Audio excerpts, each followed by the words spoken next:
So where did you get the dream to transition from just being a fashion model to now venturing into business? Because right now she is the CEO for Pakello Swimwear. Congratulations! Thank you. That's huge. We're gonna pop a bottle for Yes, that. we We are. absolutely have to celebrate that. But then where did you get the inspiration to venture into business now? Yeah. Okay. I used to sit home and think, okay, Trisha, they always say you have to have a plan B. And I was like, okay. I went and did tourism management, but I'm not into touring and stuff. Well, I love traveling, but when I travel, the first thing I ask for is food. What food do you have here? What, you know? So I'm not into watching the museum and everything. And I was like, okay, I did tourism. Is it really my passion? No, it wasn't my passion. And I thought of becoming a vet. And I was like, I talked to someone and she was like, Trisha, I don't see you working in a farm, like working on animals and stuff. And I was like, okay, it's not for me. And I'm scared of dogs too, or cats. So I'm like, okay, I need to figure out something. And I kept talking to people, but how do you even find what you're passionate about? Because at this point, I feel like I'm only passionate about modeling, but I also need something else to venture in. And when this whole COVID saga happened, that lockdown really made me reflect on my life. And I talked to my sister and she was like, how about you do a course? I'm like, okay. That's why when I think about a course, I think about morning prep and like night prep. It's amazing, you know, girls stay in school, boys stay in school. It's really great. Then I was like, you know what, let me just do a short course. It costs nothing. And then I did a course, Strengthening Community Health, and I finished it. I got my certificate. I was like, oh wow, I can make it. I can, you know, go back to school and study. And then I started looking for other courses I can do, either fashion or something. And then I was like, how about, you know, I just start from somewhere and then we'll see where the future goes. Then I was like, okay, I love wearing swimsuits. For sure, I have long legs, flawless skin and all that, and I'm like, how about I start doing swimsuits? Because I love swimsuits, I love lingerie, I love anything, you know, that shows your body, because we are beautiful. Then I was like, okay, swimsuit is amazing, everyone loves to wear a nice swimsuit. And then I thought of something that would make me different, because there's so many swimsuit lines out there. So I was like, me being dark-skinned and loving bright colors, for me to stand out, I was like, why not? I need something bold, something that would scream Pakello, you know? So I came up with Pakello Swimwear, and the first week wasn't easy because I had to find a name, and I kept asking, I called them my big five. I kept asking Joram, my sister. Yeah, we came up with Pakello, Patricia Akello, but combined together you get So Pakello. you had to get the P Yeah, from the P Patricia, from Patricia and then Akello. Because I didn't want to lose my identity, which is Akello, because Akello really tells you where I'm from. I'm from northern Uganda. So me using Pakello was like amazing. I was like, I love it. I love how it flows. So that's how Pakello started growing. And you know, I started, you know, doing my research in New York because it's different. The market is different. I have to work with the IRS so they don't come for me. You know, you have to pay taxes and everything. So I did all my research and stuff, and then tried looking for manufacturers, trying to look, but I already had an idea of what I wanted. Something bold, something that will make a statement.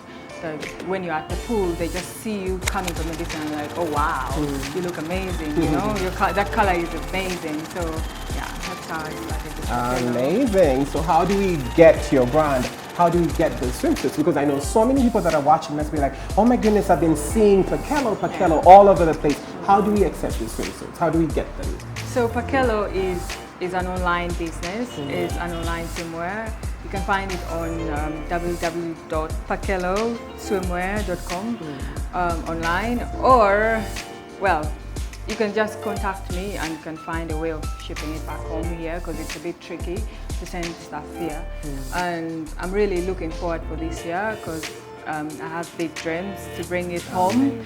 Yeah, I really need something back home here, and hopefully, fingers crossed, a store here in Uganda, you know, so people can just walk in and buy it in Ugandan shillings. Do you design the swimsuits for ladies like you, or even people that are big class can also, you know, access them?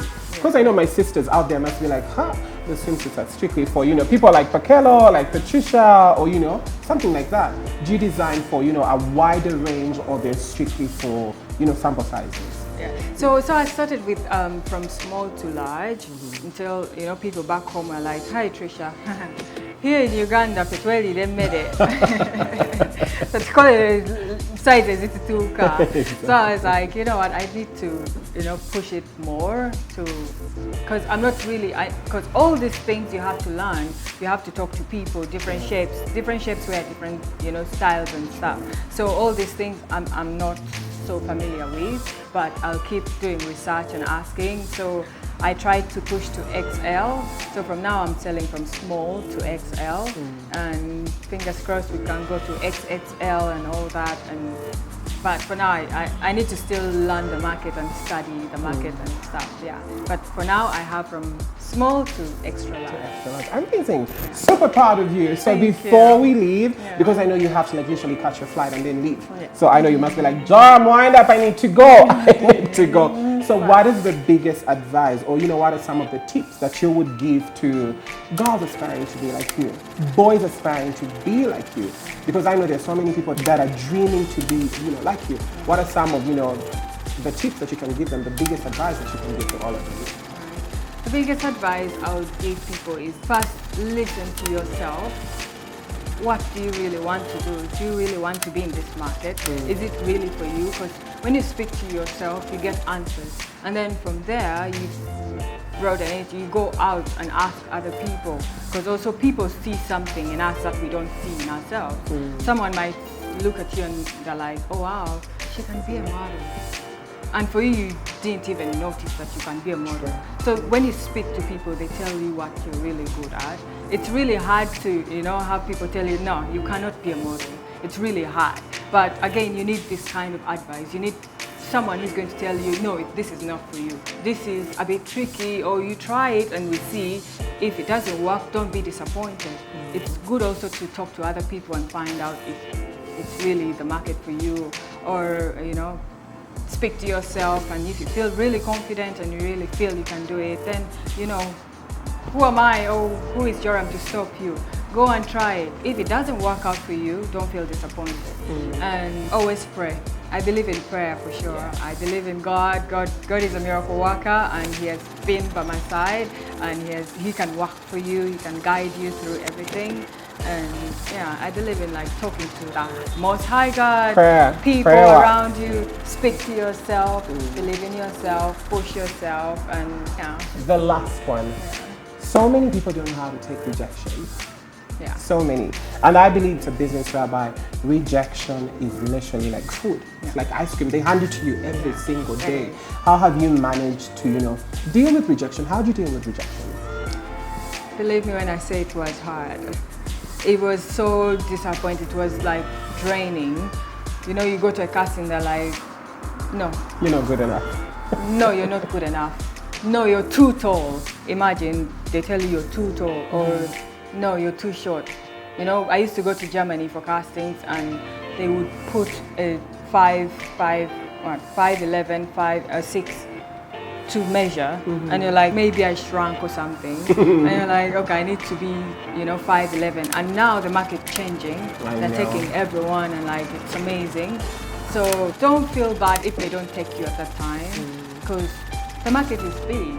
You know, you might not be good at the runway. You might really be amazing in front of the camera, you know. And booking all these commercials. And then you book all these commercials, like you're a natural, or you have this flawless skin. There's always that one element, that one thing that you're good at. Like, you cannot be good at everything, for sure. I might not be good at everything. I'm scared of the camera. Well, I'm here in front of the camera, but I'm scared of the camera. It's unbelievable. I'm scared. You know, I feel like that's a lie. I am. Like, I'm super scared of cameras. I'm scared of interviews, but you keep building yourself, and rejection is okay. You know, we all need that. We need rejection to push us more.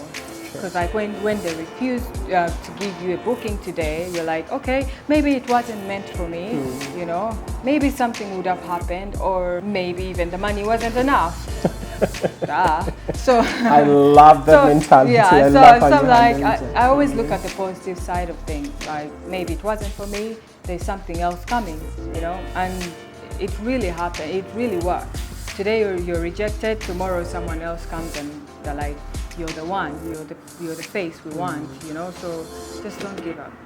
Amazing. Yeah. So to the ladies out there that are watching you, same thing even with the gentlemen, they must be wondering, do you have a beauty routine? Do you have a skincare routine that you follow? How do you keep in shape? How do you keep your skin glowing? What's the magic? So the magic, first of all, coming from home here, our weather is amazing and like it's really favorable for our skin. Then when I went to New York, I was like, I still have my beauty, you know, skin. We use Tip Top and Vaseline, and I'm good. You should just say You know, and you're good, you're flawless, your skin is amazing. And then when I reach the other side, the water is different, the weather is different. So you have to like learn all these things to work with. So I started all this, you know, washing my face with some products they sell, and then, you know, you have to moisturize, you have to drink a lot of water and like eat healthy. Well, with eating healthy, I don't mean just eating salad. You can eat fish, you can eat meat, but once in a while, it doesn't cost nothing. do you work out or you're naturally skinny? I'm naturally skinny, but of course, sometimes I need some abs. So you hit the gym and you're constantly working out? Yeah, when I need abs, that's when I go to the gym, but I thank God. You're naturally Yeah, I'm naturally skinny.